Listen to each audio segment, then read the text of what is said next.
Production house सुरू करण्याचं स्वप्न पाहिलं. आता त्याच्या पुढे एक इंटरेस्टिंग गोष्ट म्हणजे आता नाव काय ठेवायचं प्रोडक्शन हाऊसचं. त्याच्यात तसं बघायला गेलं तर नावं ठेवण्याचा स्वभाव सावनीचा आणि माझा दोघांचाही नाही आहे. पण हे नावं ठेवणं खूप महत्त्वाचं होतं. आणि मग बरेच आमच्या चर्चा झाल्या, भांडणं झाली, पण मग दोघांना तोच एक विचार आला की जे आपण जगभर शोधतो ते बऱ्याच वेळेला आपल्या जवळच असतं.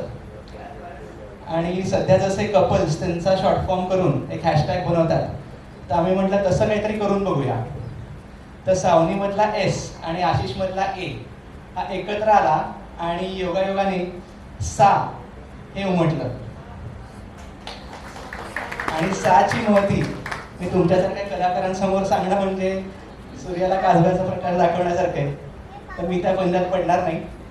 पण जसं संगीताची सुरुवात सा स्वरांनी होते, तसंच सा प्रोडक्शनमधला सा हा आमच्यासाठी एकत्र येऊन काहीतरी छान निर्मित करणं हाच आहे. आणि म्हणूनच मोरयाच्या कृपाने, तुमच्या सर्वांच्या आशीर्वादाने आम्ही सा प्रोडक्शन्स असं प्रोडक्शन हाऊस निर्माण करायला ठरवलं. आणि अजून एक योगायोग म्हणजे खरं तर या सा प्रोडक्शन्सचा पहिला शो हा मागच्या वर्षीच झाला. आणि त्या पहिल्या लाईव्ह शोमध्ये स्वतः पद्मश्री सुरेश वाडकरजी आणि सावनी होते. आणि ते आज स्वतः इकडे आम्हाला आशीर्वाद द्यायला आहेत, त्याच्या एवढं मोठं आमचं भाग्य नाही. सा प्रोडक्शन्सचा मुख्य हेतू म्हणजे विविध प्रकारचे म्युझिक व्हिडिओज, लाईव्ह शोज बनवणं, पॉडकास्ट करणं आणि पुढे मागे एक फिल्म निर्मिती करणं असं पण आहे. आणि आज जसं सांगितलं की आपण एक आज नवीन गाणं घेऊन येतोय, तर लहानपणापासून मी शिवभक्त आहे.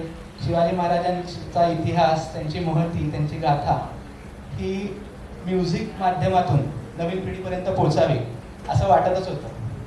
आणि जेव्हा सावनीने मला ही कन्सेप्ट सांगितली की आपण एक सावनी ओरिजिनल्स ते पण छत्रपती शिवाजी महाराजांवर बनवूया, तर आम्ही खूप एक्साइट झालो आणि त्या दिशेने पाऊल आमच्या पुढे गेलं. मी त्याच्याबद्दल जास्त रिव्हील करणार नाही, ते सावनीच सांगेल. आणि आज छत्रपती शिवाजी महाराजांच्या आशीर्वादाने आम्ही सा प्रोडक्शन्स तुम्हाला सर्वांना निर्मित करत आहोत.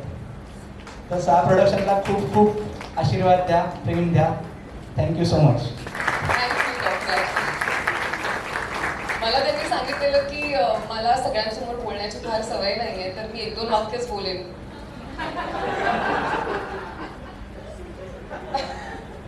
आपण सगळ्यांनी हिरव्याचे शेड घातलेत म्हणून आपण सगळे साधारण झालेलो आहोत एकाच रंगाचे.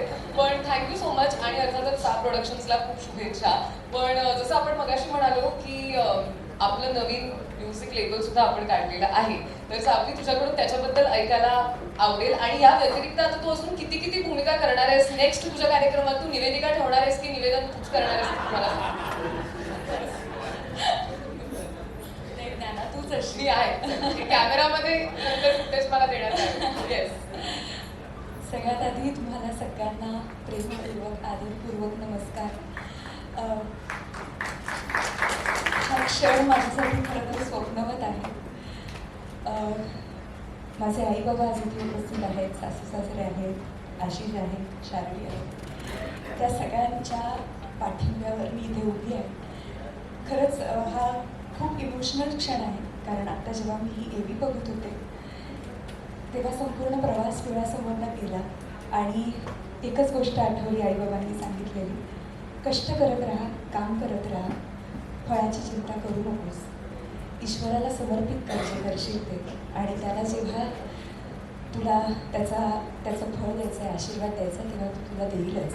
आणि तो मिळाला तरीसुद्धा कार्यरत राहा आणि नेहमी झुकून राहा. हे जे मला आईबाबांनी सांगितलं होतं, जे लहानपणापासून मी त्यांच्याकडे बघून शिकत आले. खूप अडचणी होत्या.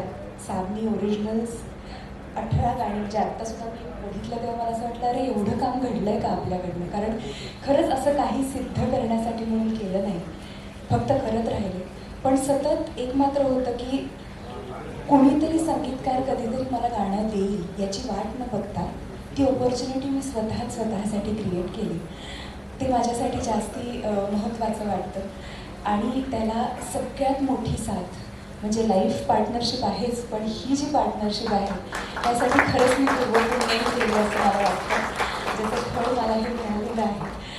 आणि कुठलीही मुलगी जेव्हा कुठली नवीन स्टेप घेऊ इच्छिते किंवा शकते, त्याचं संपूर्ण श्रेय आधी तिच्या आईवडिलांना आणि नंतर नवरा आणि सासू सासरे यांनाच असतं. कारण सपोर्ट आहे हे बोलणं सोपं आहे, पण ते रोज कृतीत दाखवणं खूप अवघड आहे. आणि खरंच मी खूप भाग्यवान आहे की माझ्या प्रत्येक प्रयत्नाला आशिषनी त्याचं जे आता हे गोड हसू आहे असंच त्यांनी स्माईल करत तू करणी आहे असं करत त्यांनी मला नेहमी साथ दिली.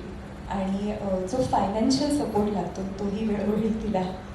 कारण आपल्याला माहिती आहे की कुठलंही चांगलं काम करण्यासाठी एक आपण आपलाच एक स्तर आपला ठरवलेला असतो की ह्याच्या खाली आपण काम नाही करायचं, पण त्यासाठी लागणारी जी आर्थिक गणितं आहेत ती सातत्याने ही गाणी करत राहणं हे खूप चॅलेंजिंग आहे. एखाद दुसरं गाणं ठीक आहे, वर्षाला एखादं गाणं दुसरं गाणं, पण तो स्तर नेहमीच उंचावत राहणं, नेहमी स्वतःला चॅलेंज करणं हे मला आशिषमुळे शक्य झालं. आणि आता त्याचीच पुढची पायरी म्हणून मला असं वाटलं ज्या अडचणींमधनं मी गेले त्यातनं आत्ताही बरेच जण जात असतील, तर त्या सगळ्यांसाठी एखादा उत्तम प्लॅटफॉर्म तयार करावा. एखादा कलाकार बिझनेस कसा करू शकतो हे रसिकांसमोर आणावं. कारण बिझनेस माइंडेड सगळेच असतात आणि असायलाच हवं, पण त्याला जेव्हा कलासक्ततेची जोड असते तेव्हा कदाचित आपल्या हातनं काहीतरी वेगळं होऊ शकतं. आणि त्या कलेच्या प्रेमापोटी सावनी रेकॉर्ड्स ही एक मोठी पायरी मी चढते आहे. आणि ह्या निमित्ताने मी सांगू इच्छिते की माझी गाणी तर अर्थातच त्या लेवलवर रिलीज होतील, पण त्याचबरोबर संगीत क्षेत्रातले नवीन काही करू बघणारे किंवा ऑलरेडी प्रस्थापित असलेल्याही अनेक जणांची गाणी मला ह्या माध्यमातून रसिकांपर्यंत पोहोचवता येतील चांगल्या प्रभावीपणे, फारशा मोबदल्याची अपेक्षा न ठेवता. असं एक साधं सोपं प्रामाणिक याच्या मागची भावना आहे. आणि आज त्या रेकॉर्ड लेबलचं पहिलं गाणं, आज योगायोग असा आहे की छत्रपती शिवाजी महाराजांची पुण्यतिथी आहे आज, आणि त्यांचा आशीर्वाद घेऊन आज हे पहिलं पुष्प आम्ही सादर करतो आहोत. आणि मराठी संगीत सृष्टीमध्ये हा प्रयोग किंवा हे धाडस याच्या आधी झालं नव्हतं. आणि मी नेहमीच तू मगाशी म्हणलीस तसं थोडंसं प्रवाहाच्या विरुद्ध जायचा थोडासा किडा आहे डोक्यात की काहीतरी वेगळं करूया, स्वतःला चॅलेंज देऊया, काय करू शकते मी, चुकले तरी चालेल पण प्रयत्न करायला मी कधी मागे पुढे बघत नाही. तर अशाच हेतूनी हे गाणं जन्माला आलं आणि आज ते आम्ही लोकार्पित करीत आहोत. आणि आज सुरेशजी इथे उपस्थित आहेत, सगळे तुम्ही दिग्गज आहात, अब्दुल सर, कौशल दादा, नंदेश दादा, सगळेच म्हणजे मंगेश, ऋषिकेश, अभिजित, निहार, सगळेच म्हणजे सगळ्यांची नावं घरचं कार्य आहे. आणि माझे हे सर्व आप्तेष्ट इथे मला नेहमीच त्यांचा प्रत्यक्षरित्या अप्रत्यक्षरित्या सपोर्ट राहिला आहे. मी माझ्या म्युझिक टीमबद्दल आणि व्हिडिओ टीमबद्दल नंतर बोलीनच, पण आज खरंच कृतकृत्य वाटत आहे, खूप छान वाटत आहे, खूप खास क्षण आहे माझ्यासाठी. प्रोडक्शनसाठी मित्र आहे आजीवासन हे जे स्थान आहे आम्हा सगळ्या कलाकारांसाठी मंदिराचं स्वरूप आहे हे. त्यामुळे आवर्जून मला हा सोहळा इथेच करायचा होता, कारण ह्या भूमीचे आशीर्वाद घेऊन आणि सुरेशचे आशीर्वाद घेऊनच मला हा प्रवास करायचा. आणि जोरदार टाळ्यांनी मी मंचावरती निमंत्रित करते पद्मश्री सुरेशजी गाडकर यांना, ज्यांच्या सुरांशिवाय आपल्या ओंकाराला स्वरूप येत नाही असं म्हटलं तर वावगं ठरणार नाही.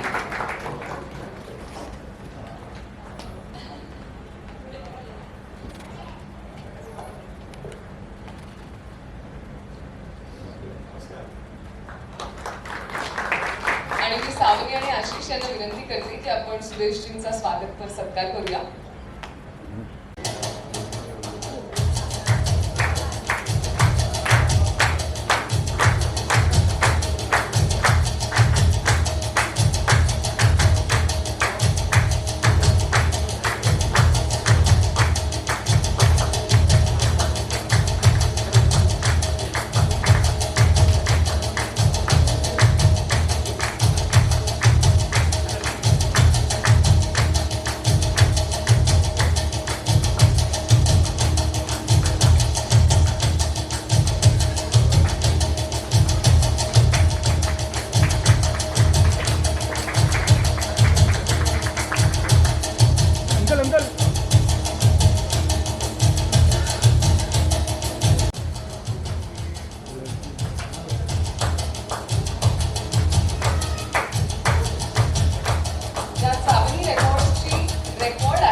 प्रातिनिधिक ही रेकॉर्ड आपण ग्रामोफोनवरती घेऊया. फोन आणि मोबाईल मोशन हाथ लोगो नीचे आपण स्क्रीनवरती बघूया सुद्धा. एक और एक मोशन लोगो प्लीज. लाईट्स थोडे डिम करता आले तर. नहीं नहीं इधर भी दिखाएंगे अरे पूरा बंद कर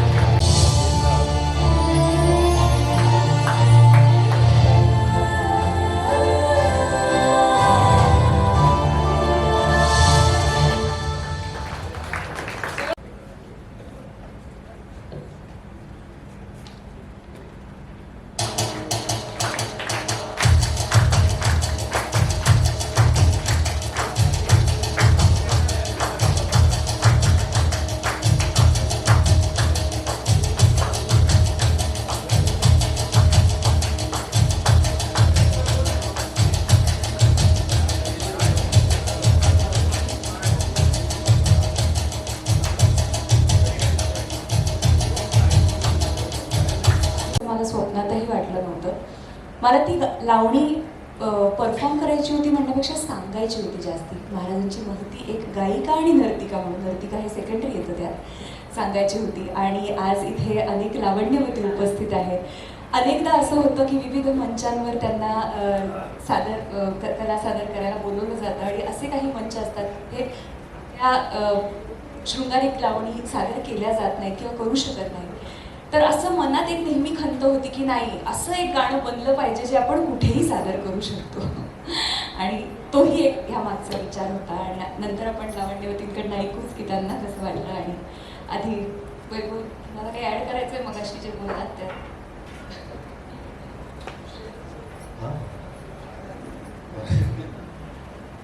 प्रोसेसमध्ये सुरुवातीला असं झालं होतं की माझी साधी संकल्पना अशी होती की महाराजांबद्दलची कृतज्ञता व्यक्त करायची, प्रेम व्यक्त करायची एका नृत्यांकाने, लावणी करणाऱ्या स्त्रीला. तर तशी तिने सुरुवातीला ती पूर्ण लिहिली होती लावणी. पण नंतर काय महाराजांविषयी एखादी गोष्ट करायची म्हटलं की ते धाडस केल्यासारखं सगळ्यांना वाटतं आणि खूप घाबरतच सगळ्या गोष्टी करायच्या असतात महाराजांबद्दल काही करताना असं सगळ्यांना वाटतं. तर तेच म्हणणं काही लोकांचं आलं, हेमंतचं विशेषतः तो, की लावणीचं प्रयोजन आपण काहीतरी दाखवायला पाहिजे असं त्याचं म्हणणं होतं. आणि मला वाटत होतं की ते व्हिडिओमधून दाखवावं. आणि त्याचं म्हणणं होतं की आधी आपण सवाल जवाब असं काहीतरी करूया म्हणजे लावणीचं प्रयोजन कळेल. खरं तर महाराजांविषयीचं प्रेम व्यक्त करण्यासाठी कुठल्या प्रयोजनाची गरज नाही. पण तरी त्या निमित्तानं त्यावेळी आमचं मग थोडंसं झालं त्या याच्यावर हे का लिहायचं म्हणून सुरुवातीचा सवाल वगैरे. पण मग त्यानिमित्तानं लिहून झालं आणि थोडंसं ते अजून मनोरंजक झालं असं मला वाटतं. तर बाकी आता तुम्हाला कसं वाटतं ते जास्त आमच्यासाठी महत्त्वाचं आहे. धन्यवाद.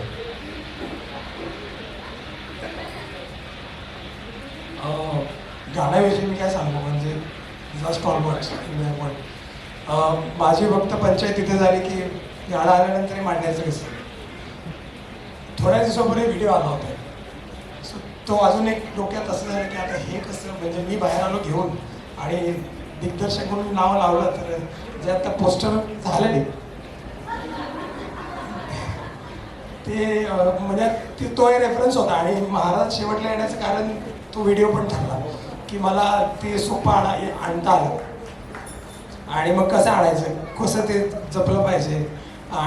घुंगरू म्हणजे माझी अट अशी होती की तिने घुंगरू सोडावे, पण तिने घुंगरू सोडली आणि लावणी केली.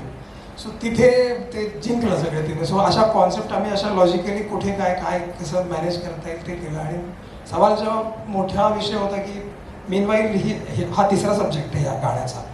2 सब्जेक्ट डिस्कार्ड केले मी आणि नंतर याच्यावर लँड झालो. मग बघता एक दिवशी सहज जयश्री ताई आणि अरुण सर नाईक यांचा सवाल जवाबाचं बघण्यात आलं, कारण लावणीचा स्टडी करत होतो. म्हटलं हे कोणी नाही करत यार, आपण करूयात असं. पण त्याच्यामध्ये प्रॉब्लेम असा होता की जिजिरे येतच सवालामध्ये, ते कसं तोडायचं. कारण गाणं मोठं होतं. आता 8 मिनिटाचं गाणं आहे, म्हणजे 15 मिनिटाचं. आमचा मिक्स मास्टर इंजिनियर म्हणतो तू शॉर्ट फिल्म केली असं, गाणं नाही केलं. मग त्याच्यामध्ये याचा मला सपोर्ट आला. मी याला सांगितलं तसं मी माझं याच्यावर पहिल्यांदाच काम आहे, मी लहान आहे त्याच्यापेक्षा. आणि त्याचा साहित्याचा अभ्यास फार हे आहे. पण मी एखादी गोष्ट सांगितल्यानंतर का हे मला पटवायला त्याला त्रास झाला थोडा, की अरे मला सुचतंय, मला तू लाईन्स दे, आणि मला त्या लाईन्स पाहिजेत ज्या एन्कोडेड असाव्यात, डिरेक्ट नसाव्यात. तर याच्यामध्ये गणिमाच्या स्त्रीला ओटी भरली हा पण एक शब्द होता, पण मला असं वाटलं की शाहीर स्पष्टच का सांगेल, ओळखून दाखव महाराज. तर मी म्हटलं नाही, ती लाईन आम्ही काढून घेतली. पण somehow we just managed to cover the encrypted description of Maharaj, की हिला मी देतो पण ती करणार नाही हे मला माहिती आहे, कारण तो मंचच नाही की ती सादर करेल. आणि त्या पद्धतीने त्यांनी मला, आमचं ब्रेन स्टॉर्मिंग झालं आणि त्याने मला 12 लाईन्स दिल्या, त्यातल्या मी 8 घेतल्या आणि somehow ते खूप चांगल्या पद्धतीने झालं. आणि सवाल जवाबाची अशी काही कॉन्सेप्ट आम्हाला करता आली, सगळ्यांना आवडली आणि तुमच्यासमोर आहे. प्रयत्न तर केला आहे तुम्ही. आता कसं आहे, मला तर तुमच्याकडून ऐकायला आवडेल, सुरेशजी आहेतच, अजून दादा आहे, सगळ्या लोकांचं काय मत येते. आता आम्ही आमचं बोलून मोकळं झालो, बोलून आणि करून मोकळं झाले. आता आमचे कान असूच नाही, तुम्ही काय म्हणता त्याच्यावर. पण धन्यवाद. आय होप की तुम्हाला आमचा प्रयत्न आवडला आणि असंच काहीसं पुढे, आय होप म्हटलं, असंच काहीसं पुढे घेऊन येताना मला नाव लावताना अभिमान वाटेल, असंच मराठी चित्रपटसृष्टीमध्ये पण काम करता येईल अशी मी आशा बाळगतो. आणि मराठी चित्रपटसृष्टीमध्ये, संगीतसृष्टीमध्ये सेवा करण्याची कार्यकारिणी चालू ठेवेल अशी इथे तुम्हाला ग्वाही देतो. मला तर खूप आवडलं गाणं. मला अगदी जुन्या काळात नेलं तुम्ही. कारण जेवढ्या ताकदीनं त्यावेळेला लावण्या यायच्या, खूपशा लावण्या मी पण गायलं. माझं रेकॉर्ड चांगलं आहे. आणि इतकी छान त्याची चाल केलेली तुम्ही लिहिलंय आणि तुम्ही दिग्दर्शित केलंय आणि कामही केलंय. दिग्दर्शनाचं, नृत्य दिग्दर्शनाचं तुम्हाला ज्ञान असल्यामुळं स्क्रीनवर तुम्ही फार इझिली केलंय ते. म्हणजे तुमच्या चेहऱ्यावर असं काही टेन्शन नव्हतं. तुम्ही खूप चांगलं फेस केलंय कॅमेराला. आणि आमची ही लावण्यवती गाणारी मुलगी इतकं छान डान्स करू शकते, पण आज तेही करायला लागतं. आमच्या वेळेला काय करताना कंबर तिथंच राहिली तर मुश्किल व्हायची, म्हणून डान्सच्या भानगडीतच नाही पडलो मी. पण जसं ज्ञानेश्वरीच्या तोंडातनं निघालं की मला वाटतं हा धागा धरून तुझ्या या प्रोडक्शनचं सार्थक करावं, सिनेमा बनवावा याच्यावर. मला आठवत आहे, राम तेरी गंगा मैलीच्या आधी आमचा कुठेतरी सत्कार होता प्रेमरोगसाठी आणि दादू रवींद्र जैन साहेब स्टेजवर गात होते, एक राधा एक मीरा हे गाणं. तर राजसाहेब पुढच्या रांगेत फर्स्ट रोडमध्ये बसले होते, त्यांच्या पाठीमागे मी बसलेलो होतो. मला ते अरे सुरेश ये गाना दादू का ही है? मैंने बोला जी उन्होंने लिखा है, उनका ही है. अच्छा. तर आम्ही मग सत्कार स्वीकारायला वरती स्टेजवर जाताना त्यांनी खिशात हात घातला, 101 रुपया काढला आणि दादूंच्या हातात ठेवला कि दादू तुम मेरी नेक्स्ट पिक्चर कर रहे हो और मुझे टाइटल भी मिल गया इधर तुम्हारा गाना सुनते सुनते, राम तेरी गंगा मैली. तर तो धागा धरून त्या गाण्याचा, एक राधा एक मीरा दोनों ने शाम को चाहा, अंतर क्या दोनों में देखो, एक प्रेम दीवानी एक दर्स दीवानी. तर खरं क्रिएटिव्ह काम असंच होतं. हॉटेलची बुकिंग करून तिथं लिहिलेलं ते पॉप्युलर होईल की ते रुचेल लोकांना याचा काही भरोसा नसतो, पण त्यांना मजा मारायची असते म्हणून ते हॉटेल बुक करतात.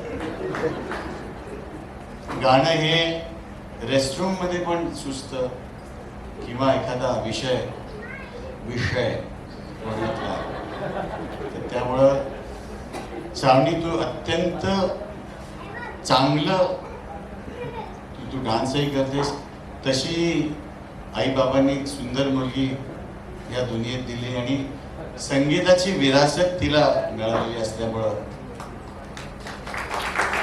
आणि सगळ्यात अंडरलाईन करण्याची गोष्ट म्हणजे इतकी गोड आणि इतकी साधी मुलगी आहे ही की तिला या सा प्रोडक्शन ला इतक्या मी शुभेच्छा देतो की तिनं येऊन टी सिरीज आणि सारेगमापर्यंत मजल मारावी अशी देवाजवळ प्रार्थना करतो. Wish you all the best. आणि मी वयाने मोठा असल्यामुळं आता हे झाकलं गेलंय थोडं, पण ते माझं नाही आहे. आज जे आहे ते लावलेलं आहे. तर माझा तुला खूप आशीर्वाद आणि बस. आणि तुम्ही खूप छान काम केलंय आणि तुम्ही जरूर सिनेमावाल्यांचे डोळे उघडाल, ते तुम्हाला जरूर घेतील. नाही घेतले तर मला सांगा. धन्यवाद, नमस्कार मला बोलवल्याबद्दल. आणि आई बाबा सावनीचे आमच्या अगदी प्रेमातली माणसं आहेत, त्यामुळं त्यांच्या लेखीचा हा असा ग्राफ बघताना त्यांनाही खूप धन्य वाटत असेल आणि मी त्यांच्याबरोबर आहे. धन्यवाद, नमस्कार. धन्यवाद सुरेशजी. आज इथे आपल्या संगीत क्षेत्रातले अनेक जाणकार आहेत. ते करता धरता आज मला या निमित्ताने सांगावंसं वाटतं की फक्त हे मराठी संगीत सृष्टीतच होऊ शकतं की एका म्युझिक लेबलचे ओनर दुसऱ्या म्युझिक लेबलच्या ओपनिंगला आलेले आहे. इथेच आपण मराठी माणूस वेगळे आहोत असं मला वाटतं. सो थँक्यू सो मच अभूत सर.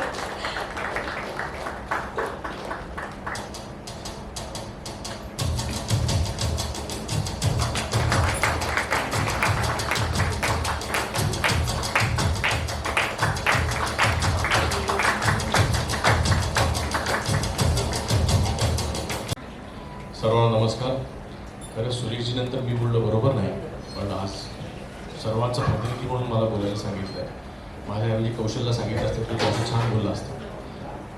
ठीक आहे.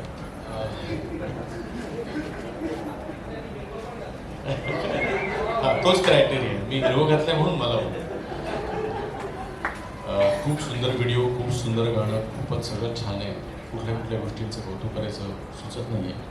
पण अगदी सुरुवातीपासून सांगायचं तर कविराज खूप सुंदर लिहिलं. मला तेव्हाच लक्षात आलं की सुरुवातीची जी सवाल जबाब नंतर पेरला गेला असावा, पण तो नंतर पेरला गेल्यासारखा वाटत नाही. तर तो खूप छान, ती सुरुवातच खूप सुंदर होती. एक चांगला एक प्लॅटफॉर्म तुम्ही दिला. म्युझिक डिरेक्टरबद्दल काय बोलायचं, सध्या मराठीतला A.R. रहमान झालाय तो. विजय गावंडे हा यशस्वी संगीतकार झाल्यामुळे आमच्यासारख्या संगीतकारांचा काय लॉस झालाय. तर आमचा एक उत्कृष्ट अरेंजर आता आम्हाला मिळत नाही. त्यांनी अजून डिक्लेअर करायचं, पण तो काम घेत नाही. त्यामुळे तो आता सांगतो की नाही, मी माझीच गाणी फक्त अरेंज करतो आणि प्रोग्राम करतो. त्यामुळे आता आमचं फार मोठं नुकसान झालं. पण हरकत नाही, गायक म्हणून आमचा खूप फायदा झाला की आम्हाला एक चांगला संगीत दिग्दर्शक आता लाभलेला आहे. तर विजय खूप सुंदर झालंय गाणं, वेगळ्या पद्धतीचा साऊंड आहे. आता ह्या स्पीकर्सवरती नीट नव्हता येत, पण मला खात्री आहे की ज्या प्रकारे बेस लाईन पुढे ऐकायला येत होती, तर धुरंधर वगैरेकडनं जो काही नवीन साऊंड येतोय तशा पद्धतीचा काहीतरी करण्याचा प्रयत्न करताना ऐकू येतोय. पण खूप छान, चाल खूप सुंदर झालेली आहे. आणि गायिका म्हणून सावनीचं कौतुक काय करायचं, तिने तर आत्तापर्यंत इतक्या सगळ्या भाषांमधलं गाऊन प्रूव्ह केलेलं आहेच. पण प्रेझेंटर म्हणून, म्हणजे आपण त्याला नर्तक म्हणून, नर्तिका म्हणून, मला बघताना असं वाटलं की इतक्या चांगल्या नर्तिकेनी इतकी वर्ष गाण्यात कशाला वाया घालवली.